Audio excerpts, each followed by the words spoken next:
Halo 3, the final chapter of the blockbuster franchise, arrives on September 25th. In the thrilling conclusion to this epic trilogy, Master Chief returns to Earth to finish the fight against the Covenant and the Flood. And yet, one of the biggest questions remaining is not what happens next, but how did it all begin? 100,000 years ago, a cataclysmic series of events led to the destruction of all life in the galaxy. Centuries later, a mysterious figure is broadcasting cryptic transmissions bearing a warning. History is repeating itself. Humanity is on the brink of elimination. Embedded in the messages is the key to our survival, and for one in particular, our survival is the key to redemption for a tragic mistake made long ago. Thus begins the Iris campaign, a 5-episode journey through the origins of the Halo universe. This is the story of how the campaign unfolded, how gamers discovered new and exciting information on the Forerunners, the Flood, and the Halos themselves. This is how it all begins.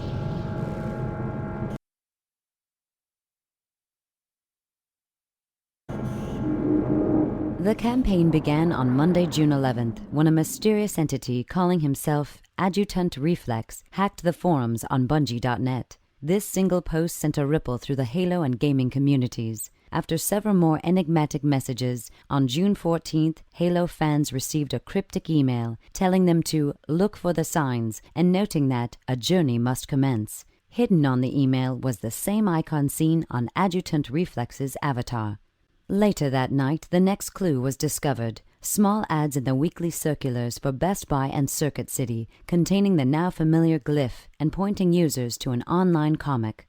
The comic, for the first time ever, told the story of how a Forerunner structure was built on Earth. Hidden in the final panels was the Iris glyph.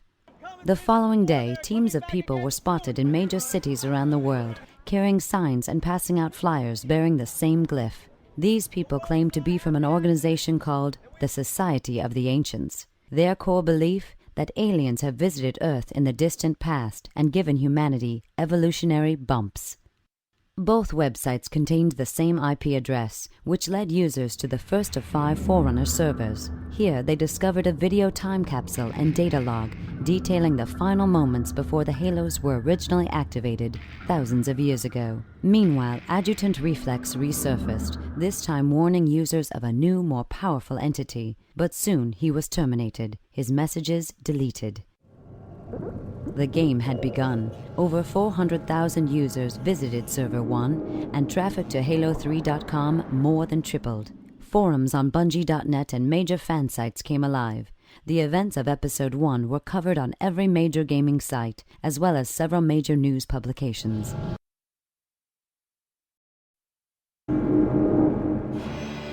By now, Halo fans were scouring the internet, looking for the next clue. On July 5th, they found it in the form of ads on Windows Live Expo and Craigslist, among other sites. The ads appeared to be placed by a flood containment service and contained an 800 number. Over 300,000 people dialed the 800 number over the next 4 days. Each day, a new piece of the conversation was unlocked. We're working on it. For the moment, we're simply hiding the data behind a false menu item. Security will be updated before the next system approaches. And access? 3463 or something? Finally, on the 4th day, a transcript of the full conversation revealed a hidden URL. That URL led users to a Windows Live Maps interface featuring some mysterious garbled text and pinpointing the location of various retailers in the US.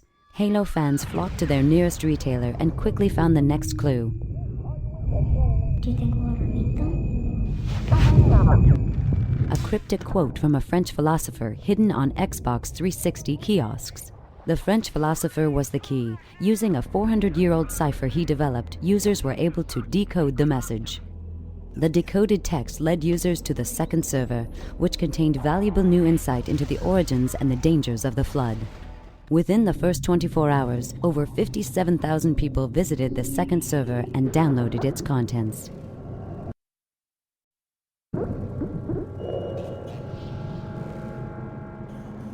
While Halo fans were dissecting all of the information they had received from Server 2, MSN and Samsung launched pages hosting Halo-themed downloadable content. Among the downloads, an exclusive Halo 3 ringtone. Over the course of the next week, over 300,000 people visited these sites and downloaded the exclusive ringtone. On July 26, the powerful secret behind this ringtone was revealed. When held up to a computer, the ringtone could activate a mysterious device buried on Halo3.com. The device revealed the location of the third server, which contained new information on the origins of the Forerunners and their struggle to contain the Flood. Server, users found clues hidden within objects that hinted at the content of the next episode. On the third server, users found a strange equation buried on a hidden layer of an image. Several days later, an odd post was made on Halo3.com referencing a poem entitled When We Two Parted. However, several astute users noticed that the final stanza had been altered and there were odd spaces before certain characters. The spaces spelled the phrase Castaway Theory Volman. Almost immediately, users found a book on Amazon.com called The Castaway Theory by Professor Jonas Volman.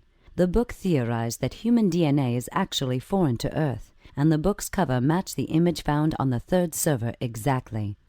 Several users posted reviews of the book, and numerous comments were added to the feedback section. One post in particular, from a close friend of Volman's named Thomas Sanatos, indicated that the professor had gone missing. Over the next several days, users tried to get information about Professor Volman and his mysterious disappearance. Finally, Thomas provided a Hotmail address where the professor could be reached.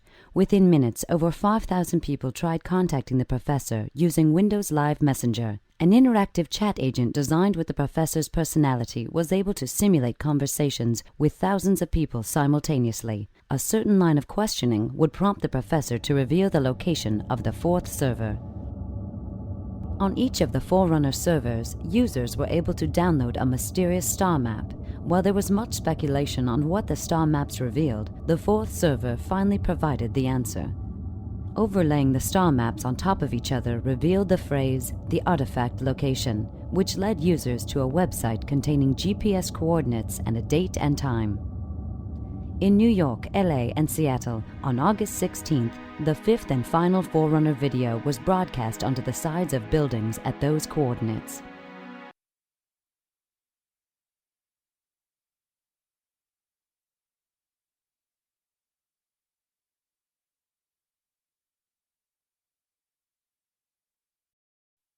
With all 5 servers unlocked, the Iris campaign came to a close.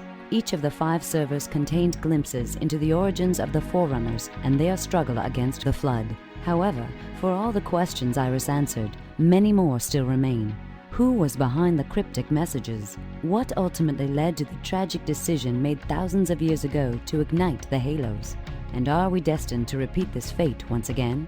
Gamers won't have to wait long to find the answers. In Greek mythology, Iris was a messenger, the link between gods and humanity. In Halo 3, on September 25th, the message will finally be completed. The game itself contains the final chapter in the Iris campaign.